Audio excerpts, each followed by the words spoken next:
جمعۃ المبارک کا یہ مبارک دن میری طرف سے اور آپ سب کی طرف سے اللہ کے رسول صلی اللہ علیہ وسلم کی ذات گرامی پر کروڑ درود و سلام ہوں۔ حضرات، محرم الحرام کا مہینہ، اور یہ مہینہ ہمارے لیے بہت سارے چیزوں کو یاد بھی کرواتا ہے، اور بہت سارے اس مہینے کے اندر احوال، بہت سارے واقعات۔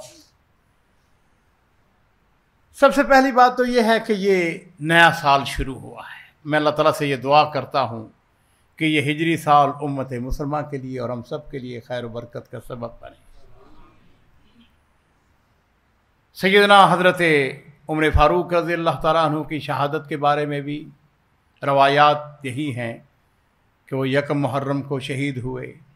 اللہ تعالیٰ ان کے بھی درجات بلند فرمائے۔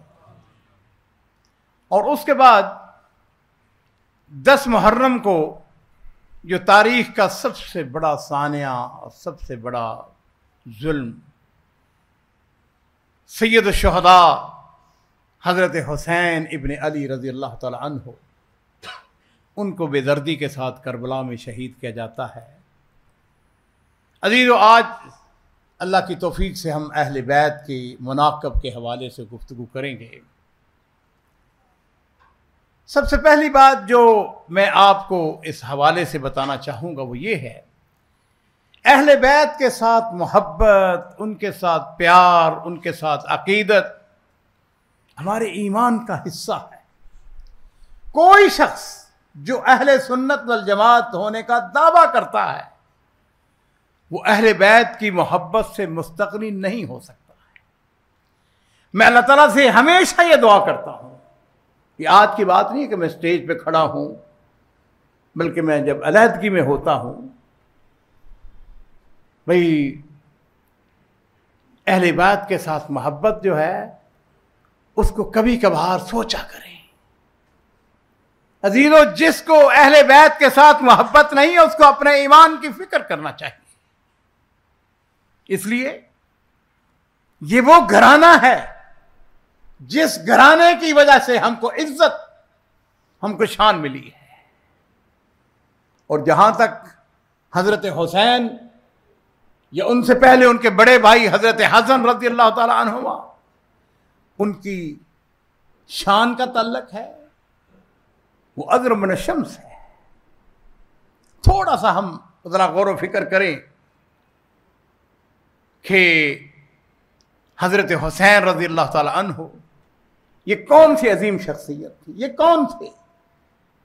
میرے عزیزو، ان کا نام حسین ابن علی ابن ابو طالب ابن عبد المطلب ابن ہاشم ابن مناف ابن عبد مناف ابن قصی قریشی ہاشمی 4 ہجری کو مدینہ شریف کے اندر پیدا ہوتے ہیں۔ اور میرے عزیزو، جہاں تک ان کے والد کا تعلق ہے، اسلام لانے والے جو 4 بڑی عظیم شخصیات ہیں ان میں حضرت علی رضی اللہ تعالی عنہ شامل ہے۔ جہاں تک ان کی والدہ کا تعلق ہے، سیدہ فاطمہ الزہرا، نبی کریم صلی اللہ علیہ وسلم کی لاڈلی سب سے چھوٹی بیٹی بطول، جنت کی خواتین کی سردار سیدہ فاطمہ الزہرا رضی اللہ تعالی عنہا۔ اور میرے عزیزو، اگر ہم نانا کی بات کریں تو اس کائنات کی سب سے بڑی شخصیت، اس کائنات کا امام سید ولد آدم حضرت محمد رسول اللہ صلی اللہ علیہ وسلم ہے۔ اگر ان کی نانی کی بات کریں تو وہ سیدہ خدیجہ الکبریٰ رضی اللہ تعالی عنہا ہے۔ اسلام لانے میں سب سے پہلے جس کو اعزاز حاصل ہوا وہ سیدہ خدیجہ تھی رضی اللہ تعالی عنہا۔ ان کی شان کے کیا کہنے، جبریل آئے، ان کو سلام پیش کیا۔ اور میرے عزیزو، اگر ہم ان کے دادا کی بات کریں، سردار ابو طالب، مکہ مکرمہ کے انتہائی بااثر شخصیت، سردار ابو طالب وہ شخصیت ہیں جنہوں نے رسول اللہ صلی اللہ علیہ وسلم کا ہمیشہ دفاع کیا. جہاں تک ان کی دادی کا تعلق ہے، فاطمہ بنت اسد رضی اللہ تعالی عنہا، یہ وہ فاطمہ ہیں جنہوں نے نبی کریم صلی اللہ علیہ وسلم کی بچپن میں آپ کی تربیت کی تھی، اپنے گھر میں ان کو رکھا تھا، ان کے ساتھ پیار کیا تھا. بڑی لمبی باتیں ہیں. اور یہ فاطمہ بنت اسد وہ عظیم شخصیت ہیں کہ جب مدینہ میں وفات پائی تو نبی کریم صلی اللہ علیہ وسلم نے برکت کے لیے ان کی قبر کے اندر لیٹ گئے تھے. فاطمہ کو عظیم. اور نبی علیہ الصلوۃ والسلام کہا کرتے تھے امی بعد امی، یہ میری ماں کے بعد میری ماں ہے. اور میرے عزیزو، اگر ان کے چچا کی بات کریں، جعفر طیار غزوہ موتا کے اندر، مارکہ موتا کے اندر شہید ہونے والے، نبی کریم صلی اللہ علیہ وسلم ان کو سید الشہداء کہا.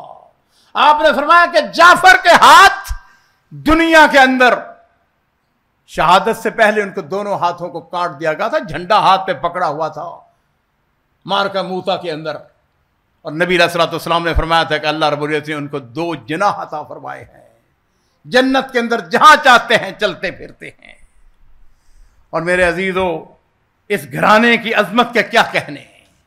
اس گھرانے کی عظمت کا سیدنا حسین کی خالہ کون تھی؟